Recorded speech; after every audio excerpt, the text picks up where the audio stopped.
आज एक सच्ची कहानी से निकला एक बहुत ही परेशान करने वाला सवाल देखते हैं। सुनने में तो नामुमकिन लगता है ना? लेकिन एक आदमी का केस हमारी सोच को हिला देता है। 1987 में केनेथ स्पार्क्स ने एक भयानक अपराध किया, लेकिन उसकी कहानी बहुत ही अजीब थी। जब उससे पूछा गया तो उसे हमले के बारे में कुछ भी याद नहीं था, बस खून से सने हाथ थे। और उसका बचाव तो और भी चौंकाने वाला था कि वो पूरे समय नींद में चल रहा था।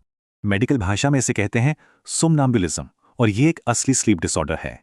ऐसा तब होता है जब हम गहरी नींद में होते हैं, मतलब NREM स्लीप में, ना कि सपनों वाली REM स्लीप में। इसका मतलब दिमाग का जो हिस्सा शरीर को चलाता है वो जाग रहा है, पर सोचने समझने वाला हिस्सा सो रहा है। और ये उतना भी रेयर नहीं है। दुनिया में लगभग 7% लोगों ने कभी ना कभी स्लीप वॉकिंग की है। इसका कनेक्शन अक्सर जेनेटिक से होता है। अगर माता पिता स्लीप वॉकर थे तो बच्चों में चांस बढ़ जाता है। जेनेटिक्स के अलावा बहुत ज़्यादा स्ट्रेस या नींद की कमी भी इसे ट्रिगर कर सकती है। यहीं से एक बड़ा कानूनी सवाल उठता है।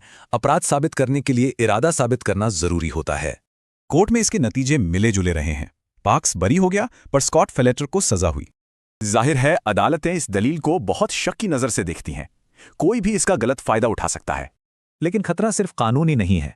स्लीप वॉकिंग करने वाले और उनके आसपास के लोग भी खतरे में हो सकते हैं। सोचिए, सीढ़ियों से गिरना, चोट लगना या किसी खतरनाक स्थिति में फंस जाना, कुछ भी हो सकता है। तो इससे बचने के लिए सबसे जरूरी है कि सोने की जगह को जितना हो सके सेफ बनाया जाए। जैसे कि दरवाजे बंद करना, फर्श साफ रखना और सीढ़ियों पर गेट लगाना, ये कुछ जरूरी कदम है। इसके अलावा अच्छी नींद लेना और रोज के तनाव को कम करना भी इसे रोकने में मदद कर सकता है।